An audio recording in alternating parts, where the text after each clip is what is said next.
Happy Tuesday, everyone. We are back with the self-care mini-series this Tuesday, and I don't know about you, but I needed it. I definitely hit a wall last week and needed a pick-me-up. Today, I have someone so special with us. This is Jodie Tipton. She's going to introduce herself in a minute, and I'm so excited for you to hear what she's going to share today, because when she told me her topic, my thought was, are you living in my home right now? Or you must know that this is exactly what I needed today. But Jodie is an amazing therapist. She works with a lot of trauma and various things that she'll tell you about herself. I highly recommend her. But Jodie, I'm just going to kind of turn it over to you, and I can't wait to hear what you're going to teach us today. Well, thank you, Katie. That's very sweet. So I'm Jodie Tipton. I'm the owner and clinical director of Epic Counseling and Consulting in Conway. I'm an LAC. I'm EMDR trained. I'm a certified sexual addiction therapist candidate. I'll have that wrapped up here next month. I'm a certified total mental health provider, and I work mostly with trauma, as Katie said, including developmental and attachment trauma. I work with sexuality and addictions and eating disorders. I treat anxiety, depression, shame, and insecurities.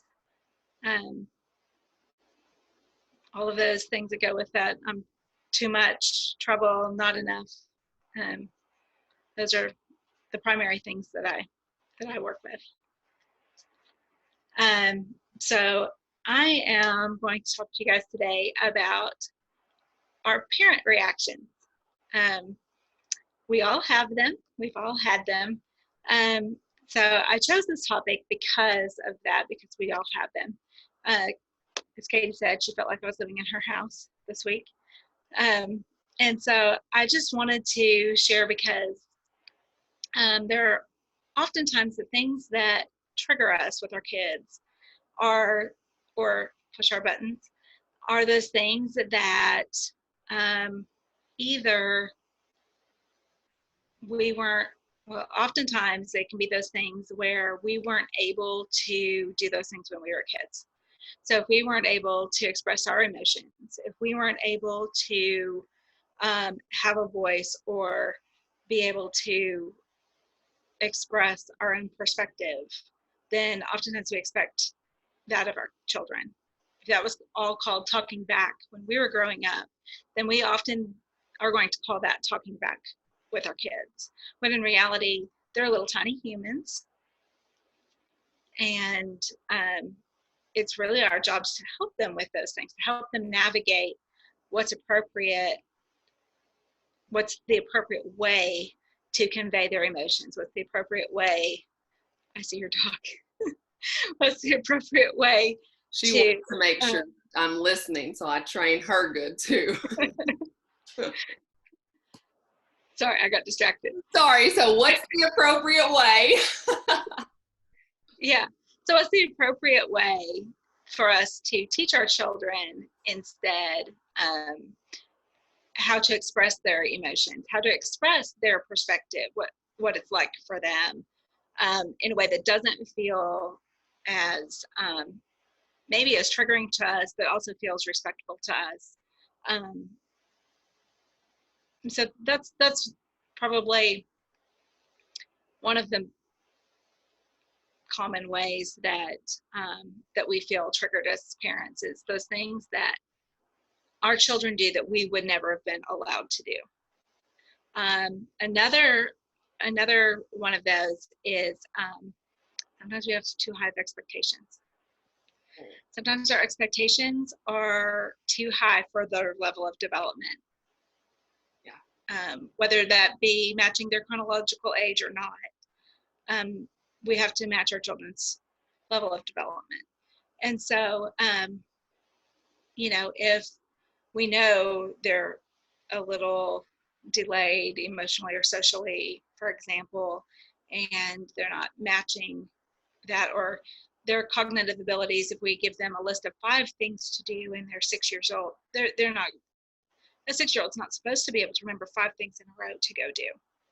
Maybe give them 1 at a time, or make a list, or tell them 2 at a time at the most. And if they're getting overwhelmed, it could be just our expectations are off for our children. And then again, I work with trauma. And so one of the biggest areas that I see parents getting triggered is their own unresolved stuff. And when I say stuff, most of us, when we hear trauma, we think, oh, I didn't have any of that.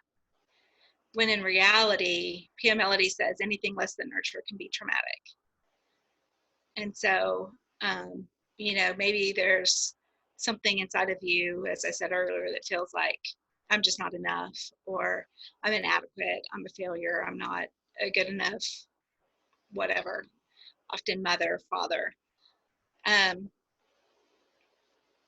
so that shame, those are shame messages, that shame can keep us in this place of, when our child does something, it's almost as if it's confirming to us that inner shame voice being true, when that's not the case. And our kids often don't intentionally push our buttons, but we tend to think that they do because it happens so often. And so as we, as we sit back and, after the fact, like, that was a really big reaction, and then we have more shame. Well, typically, if our reaction isn't necessarily matching what's happening, going on around us, that could be an indicator that it's our own stuff, and it had nothing to do with our child.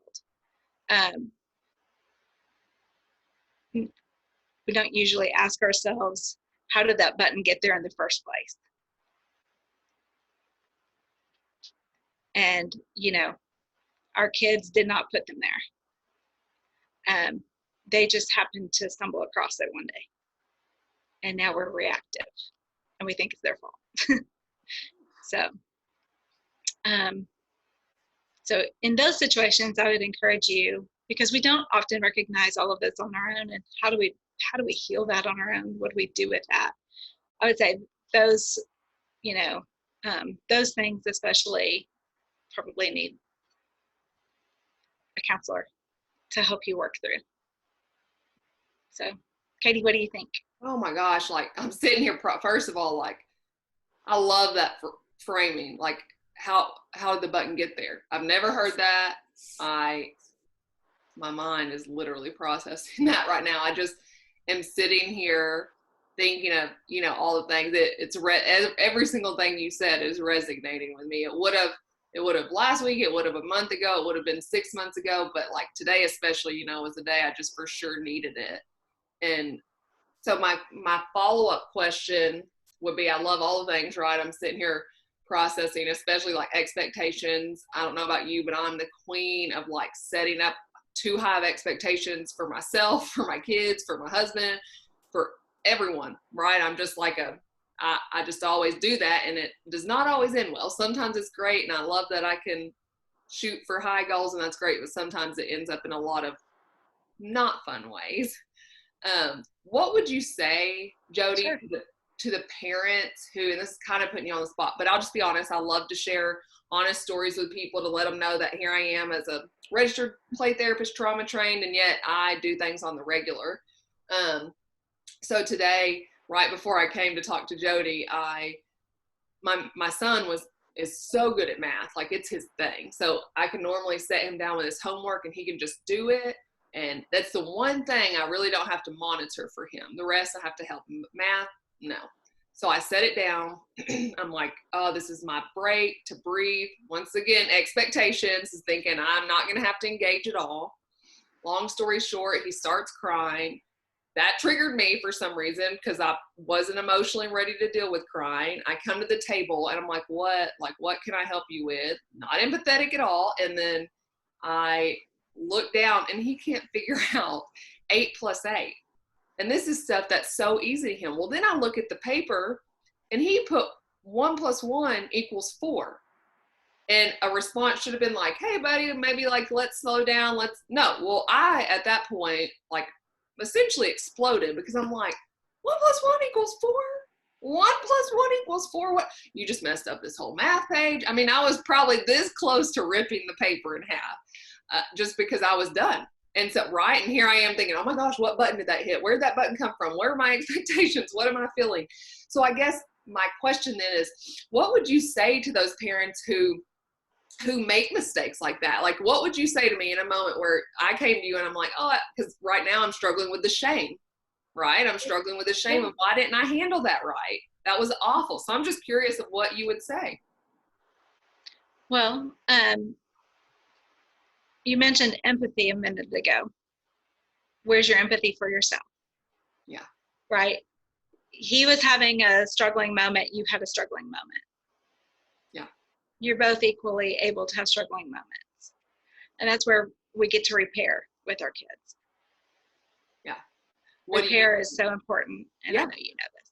But that's why repair is so important. I would love for you to tell us about like what's a good way to repair. Tell us how that kind of looks. Yeah.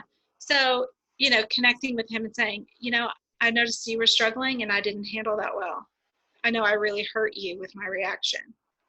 And mommy was struggling too. Yeah.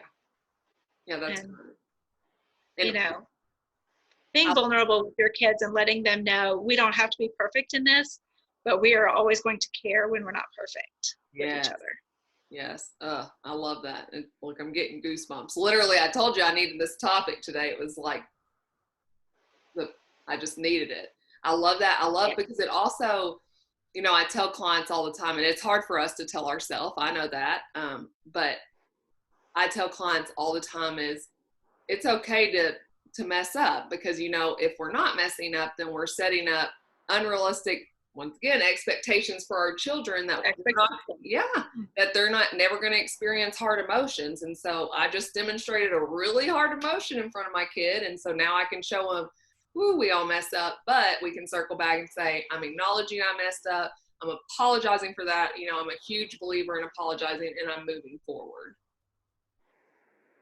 So, well, absolutely. Is there anything else you want to say, Jodie? You know, I would go back to that too, Katie, and say that probably somewhere under there, you mentioned expectations that you had, that you were going to get a breather, you were going to get this break, and didn't get it. And I think that makes perfect sense. You know, he's never struggled like that before, so you know, it makes sense that you would have that expectation. But you know, I would maybe check too underneath of, you know, what else might have been there when his emotions engaged, you know, what that was. And again, sometimes we're not able to identify those. But I think typically if we sit with it long enough or ask ourselves, what age am I feeling right now? Yeah. Right. I'm feeling 8 years old. That's it. At least that's interesting, right? Absolutely. I mean, you know, maybe my little child self just really needed that break and is tantruming. You know, or maybe it's connecting to a time when I was 8 that something else happened, or whatever that could be. But I know I'm gonna have to get some EMDR and go back to all these times. I must have some trauma with homework. Don't we all? I know. Well, Jodie, I literally cannot say thank you enough. This was so helpful. I know so many people and parents who have, my clients included, who have asked me about this. I can't wait to send this to them. I will upload it. By the way, all the videos from this point forward, I'm going to upload on YouTube today. So people who don't have Facebook, the link can be sent and stuff like that.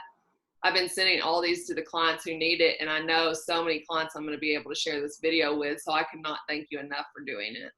Oh, thank you so much for having me. I appreciate it.